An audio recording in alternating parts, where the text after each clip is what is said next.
किस्मत और मेहनत किसी को भी राजा बना सकती है, फिर वो चाहे रोड पर रहने वाला एक रिक्शा चलाने वाला ही क्यों ना हो। आज हम ऐसे एक शख्स की सक्सेस स्टोरी लेकर आए हैं जिन्होंने अपने बचपन से लेकर बुढ़ापे तक के सफर में अनेक संघर्षों का सामना बड़ी ही बहादुरी से किया। उनके संघर्ष सुनकर आपको आपकी प्रॉब्लम्स छोटी लगने लगेगी। आप जानेंगे कि कैसे छोटी सी उम्र में वो और उनका परिवार रेफ्यूजी कैंप में अपना जीवन बिताने पर मजबूर हो गया, कैसे उन्हें अपनी जाति की वजह से रेफ्यूजी कैंप में भेदभाव का सामना करना पड़ा, कैसे उन्होंने अपनी छोटी बहन को अपनी आंखों के सामने भूख से दम तोड़ते देखा। उनके घर में इतनी गरीबी थी कि उनकी माँ को दूसरों के घरों में बर्तन मांजना पड़ते थे। पिता पूरा दिन मजदूरी करते थे, साथ ही वो खुद चाय की दुकान में कप प्लेट धोने का काम करते थे। इतना सब करने के बाद भी इतनी कमाई नहीं हो पाती थी कि सभी का पेट भर सके। अपनी जवानी में रेलवे स्टेशन पर 8 सालों तक बिना किसी कंबल चादर के एक गमछा बिछाकर सोने पर मजबूर थे। भूख की वजह से कई बार कुत्ते के मुंह से रोटी छुड़ा कर खाना पड़ा था। रिक्शा चलाया,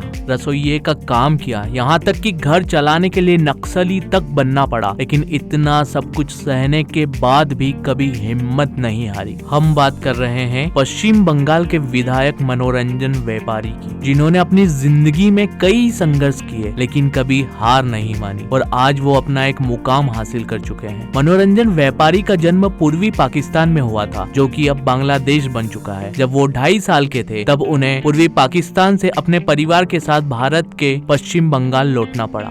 वक्त था सन 1953 का और इस वक्त भारत को आजाद हुए सिर्फ 6 साल ही हुए थे। यहाँ मनोरंजन और उनके परिवार ने एक शरणार्थी कैंप में शरण ली। अपनी दलित और दरिद्र जाति होने की वजह से शरणार्थी कैंप में भी इन्हें भेदभाव का शिकार होना पड़ा, जबकि शरणार्थी कैंप में स्वर्ण जाति के लोगों को ज्यादा बेहतर सुविधाएं दी जाती थी, लेकिन मनोरंजन जी व इनके जैसे कई लोगों को उन सुविधाओं से वंचित रखा जाता था। इन लोगों की प्लेट में खाना भी इतनी ऊपर से डाला जाता था कि प्लेट में कम और शरीर पर ज्यादा गिरता था। ऐसे ही कुछ दिनों तक शरणार्थी कैंप में रहने के बाद इन्हें दंडकारण्य जाने के आदेश दिए गए, जिसे सुनकर इनके पिता काफी डर गए। उनका डरना भी जरूरी था क्योंकि दंडकारण्य का वर्णन रामायण में किया गया है। दंडकारण्य एक ऐसी सजा है जिसमें लोगों को घने जंगलों में मरने के लिए छोड़ दिया जाता है। इसीलिए मनोरंजन जी के पिता ने जाने से मना कर दिया और अपने परिवार के साथ उसी शरणार्थी कैंप में रहने लगे। लेकिन कैंप में रहने वाले लोगों की हालत दिन ब दिन बदतर होती जा रही थी। खाने की कमी होती जा रही थी, लोग बीमार हो रहे थे और कई लोग मर भी रहे थे। एक दिन उनकी बड़ी बहन की भी मृत्यु हो जाती है। शरणार्थी कैंप की इतनी हालत खराब हो चुकी थी कि बदबू के मारे सांस लेना तक मुश्किल हो चुका था। इतने लोगों की मृत्यु हो चुकी थी कि लोगों की चिताएं ठंडी भी नहीं हो पा रही थी। इसी बीच मनोरंजन जी की भी तबीयत खराब चल रही थी और एक दिन अचानक उनकी सांसें भी थम जाती है। लेकिन रात ज्यादा होने की वजह से उनके पिता ने उन्हें सुबह अंतिम विदाई देने का फैसला किया। सुबह एक चमत्कार हुआ और मनोरंजन जी की सांसें दोबारा चलने लगी। इसी बीच सरकार ने 1970-1980 के बीच शरणार्थी कैंप में रहने वाले लोगों को छत्तीसगढ़ में जमीन आवंटित की, जो कि पूरी तरह से बंजर थी। इस जमीन पर ना तो खेती हो सकती थी और ना ही पानी की व्यवस्था थी, लेकिन तब भी इनका परिवार छत्तीसगढ़ के बस्तर में रहने लगा। कुछ सालों तक जैसे तैसे अपनी जीविका चलाते रहे। अचानक मनोरंजन जी के पिता को एक गंभीर बीमारी ने जकड़ लिया और सही इलाज न मिलने की वजह से उनकी मृत्यु हो गई। अब घर की सारी जिम्मेदारी मनोरंजन जी के कंधों पर आ गई थी। पढ़े लिखे ना होने की वजह से उन्होंने मजदूरी दिहाड़ी करने का सोचा, लेकिन बस्तर में उन्हें मजदूरी भी नहीं मिल पा रही थी। तब 22 साल के मनोरंजन जी आसाम के दार्जिलिंग और गुवाहाटी की ओर जाने का फैसला करते हैं। यहाँ इन्हें काम तो मिला, लेकिन काफी मेहनत वाला काम। मनोरंजन जी को हर दिन कई बोरियों को ट्रक पर लादना होता था, जिनका वजन 1 क्विंटल होता था। शाम तक इनकी पीठ जवाब दे जाती थी। इसके अलावा इन्होंने यूपी में भी कुछ वक्त मजदूरी का काम किया, लेकिन वहाँ से भी कुछ समय बाद कोलकाता वापस लौट आए। यहाँ रहने का कोई ठिकाना तो था नहीं, इसलिए उन्होंने फुटपाथ को ही अपना घर बना लिया और कई सालों तक फुटपाथ पर ही सोते रहे। फिर जादवपुर रेलवे स्टेशन पर रहना शुरू किया। यहाँ पर वो 8 सालों तक बिना चादर कंबल के रहे। कई बार खाना न मिलने की वजह से कुत्ते के मुंह से रोटी छीन कर भी खाना पड़ता करती थी। इसी बीच बंगाल में नक्सली आंदोलन भी जोरों पर था। तब मनोरंजन जी भी नक्सली आंदोलन से जुड़ गए, लेकिन पुलिस ने नक्सलवादियों से संबंध रखने के जुर्म में उन्हें गिरफ्तार कर लिया और उन्हें जेल भेज दिया। यहाँ उन्होंने अपने जीवन के 26 महीने जेल में गुजारे। जेल में उन्हें 3 वक्त का खाना मिलता था। यह सब देखकर उन्हें लगने लगा कि बाहर की दुनिया से तो जेल ही अच्छा है। उन्हीं की बैरक में उनके साथ एक पढ़ा लिखा व्यक्ति भी था। एक दिन उस व्यक्ति ने मनोरंजन जी से उनकी पढ़ाई के बारे में पूछा। तब उन्होंने कहा कि वो तो अनपढ़ है, उन्हें अपनी साइन तक नहीं करना आता। तब उस व्यक्ति ने उन्हें समझाया कि अगर पढ़ लिख लोगे तो तुम जेल में भारी काम करने से भी बच जाओगे। तब मनोरंजन जी के दिमाग में उस व्यक्ति की बात बैठ गई। फिर क्या था, मनोरंजन जी ने उस व्यक्ति से पूछा कि इस जेल में पढ़ना लिखना कैसे सीखे। तब उस व्यक्ति ने उन्हें पेड़ की एक टहनी तोड़कर दी और कहा कि आज से ये तुम्हारी कलम है, जेल की दीवारें और आंगन तुम्हारी स्लेट है और वो खुद एक जिंदा किताब है। तब मनोरंजन जी ने पूरी मेहनत से अपनी पढ़ाई पर ध्यान दिया और जेल से निकलते निकलते उन्हें पढ़ाई की आदत लग गई। उन्हें अब पढ़ने लिखने में मजा आने लगा था। उन्हें जो भी किताब मिल जाती वो उसे पढ़ने लगते। पढ़ते पढ़ते कुछ वक्त बाद उन्होंने लिखना भी शुरू किया, लेकिन पढ़ाई लिखाई के साथ साथ उन्हें अपना पेट पालने के लिए कुछ करना भी था। इसीलिए उन्होंने जादवपुर रेलवे स्टेशन के बाहर रिक्शा चलाना शुरू किया। रिक्शा चलाना इसलिए भी शुरू किया था कि उन्हें अपने पढ़ने लिखने का वक्त मिल जाता। ऐसे ही एक दिन उनके रिक्शा में उस वक्त की मशहूर लेखिका व दलितों के हक के लिए लड़ने वाली महाश्वेता देवी बैठी। मनोरंजन जी उन्हें जानते तो नहीं थे, लेकिन फिर भी उन्होंने महाश्वेता देवी से जिजीविषा शब्द का मतलब पूछा। जिजीविषा शब्द एक बार सुनकर तो महाश्वेता चौंक गई कि रिक्शा चलाने वाला इंसान इतना कठिन शब्द कैसे पूछ सकता है। तब बातों ही बातों में मनोरंजन जी ने अपनी अब तक की जीवनी महाश्वेता देवी को सुनाई। सारी बातें सुनकर महाश्वेता देवी ने अपनी पत्रिका वार्तिका में मनोरंजन जी की जीवनी लिखने को कहा और साथ ही अपना पता भी दिया। इस मुलाकात के बाद मनोरंजन जी ने महाश्वेता देवी के मार्गदर्शन में 27 से ज्यादा बांग्ला भाषा में किताबें लिखी, जिनमें से कई किताबों को इंग्लिश में ट्रांसलेट भी किया गया। अब मनोरंजन जी को पूरा बंगाल जानने लगा था, लेकिन उस वक्त साहित्य में उतने पैसे नहीं मिलते थे। इसीलिए मनोरंजन जी ने किताबें लिखने के साथ ही रिक्शा चलाना जारी रखा। लेकिन रिक्शा भी कब तक चलाते, धीरे धीरे उम्र बढ़ती जा रही थी। 1997 में उन्होंने रिक्शा चलाना छोड़ दिया और अपना जीवन यापन करने के लिए रसोइये का काम ढूंढने लगे। एक दलित को खाना बनाने का काम कोई देना नहीं चाहता था, लेकिन दक्षिण कोलकाता के एक मूक बधिर स्कूल में उन्हें खाना बनाने के लिए नौकरी मिल गई। यहाँ मनोरंजन जी ने 2014-2015 तक बच्चों के लिए खाना बनाया, लेकिन घुटनों के दर्द, बढ़ती उम्र और ऑपरेशन की वजह से उन्हें ज्यादा देर खड़े रहने में तकलीफ होने लगी थी। इसीलिए उन्होंने उस वक्त के मुख्यमंत्री ममता बनर्जी को लेटर लिखकर दूसरा काम देने की प्रार्थना की। तब ममता बनर्जी ने मनोरंजन जी को विद्यानगर जिला पुस्तकालय में ट्रांसफर कर दिया। कुछ वक्त बाद साहित्य में उनका योगदान देखकर पश्चिम बंगाल सरकार ने उन्हें दलित साहित्य अकादमी का चेयरमैन बना दिया। अब वह साहित्य पढ़ाने के लिए दलितों के गाँव में जाते थे, जिससे दलित समाज में उनकी अच्छी पकड़ बन चुकी थी। ऐसे ही चलते चलते वर्ष 2021 आ गया था। इस वक्त बंगाल में विधानसभा के चुनाव शुरू होने वाले थे। एक रोज मनोरंजन जी को तत्कालीन मुख्यमंत्री ममता बनर्जी का फोन आता है और उन्होंने कहा, मनोरंजन, मैंने तुम्हें बालागढ़ क्षेत्र में विधायकी लड़ने का टिकट दे दिया है। बालागढ़ विधानसभा क्षेत्र में दलित समुदाय के वोटर सबसे ज्यादा थे और वो सभी मनोरंजन जी को अच्छे से पहचानते थे, जिसका मनोरंजन जी को काफी लाभ मिला और वो यह चुनाव जीत गए। आज मनोरंजन जी एक विधायक के साथ साथ एक राइटर भी है। तो यह थी मनोरंजन व्यापारी जी की एक सच्ची सक्सेस स्टोरी। अगर आपको यह स्टोरी अच्छी लगी है तो इस वीडियो को लाइक करिए और चैनल को सब्सक्राइब करिए।